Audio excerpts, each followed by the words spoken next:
धारण के नियम, उन्हीं में डूब जाता है। सूफियों की एक कथा है। एक सूफी फकीर अपनी रोटी कमाने के लिए एक नदी पर लोगों को नाव से पार करवाता था। एक दिन गांव का पंडित उस पार जाना चाहता था, तो सूफी फकीर ने कहा, आपसे क्या पैसे लेने? पैसे भी वो 1-2 पैसे लेता था, आपको ऐसे ही पार करा देंगे। पंडित नाव में बैठा, वे दोनों चले। दोनों ही थे नाव में। पंडित ने पूछा, कुछ पढ़ना लिखना आता है? पंडित और पूछ भी क्या सकता है, जो वो जानता है वही सोचता है दूसरों को भी जना दे। हम वही दूसरों को दे सकते हैं जो हमारे पास है। सूफी फकीर का तेज उसे दिखाई ना पड़ा। पंडित अपने ज्ञान में अंधा होता है। उसने से समझा एक साधारण माझी है, वो एक असाधारण पुरुष था।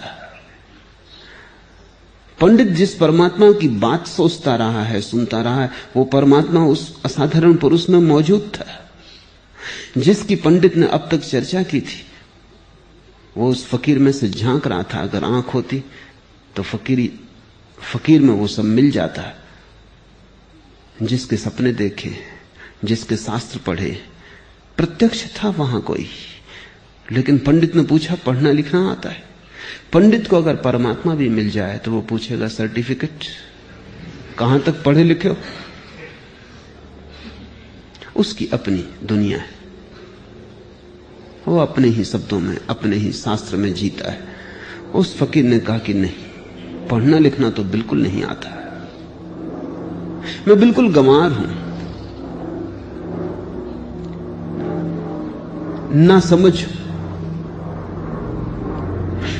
उसने जब ये शब्द कहे, तब अगर पंडित के पास जरा भी होश होता तो देख लेता कि कितनी गहरी विनम्रता है। अपने अज्ञान को स्वीकार कर लेना ज्ञान की तरफ पहला कदम है।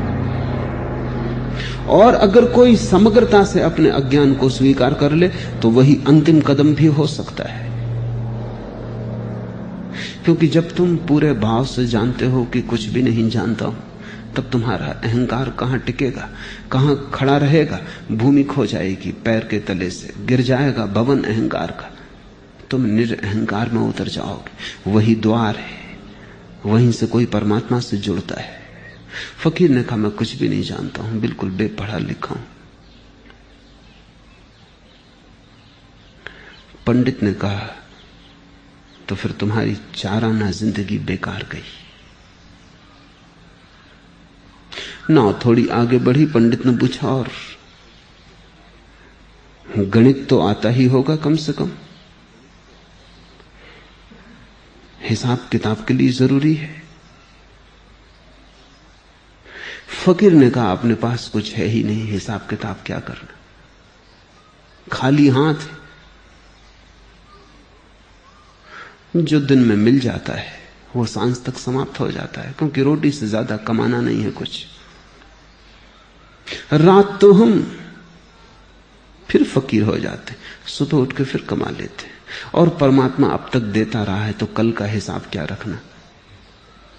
और किसी ने दे दिया तो ठीक है, और किसी ने ना दिया तो भी ठीक है, क्योंकि अब तक जी लिए हैं, आगे भी जी लेंगे। न तो देने वाले से कुछ ऐसा मिल जाता है कि सदा काम आ जाए, और न देने वाला कुछ छीन लेता है कि सदा के लिए कोई नुकसान हो जाए। सब खेल है।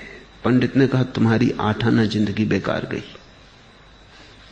और तभी अचानक तूफान आ गया और नाव डगमगाने लगी, और नाव अब डूबी तब डूबी होने लगी। फकीर हंसा, क्योंकि पंडित बहुत घबरा गया। मौत सामने देखकर कौन ना घबरा जाएगा। ऐसे पंडित अमृत की बातें करता था। आत्मा अमर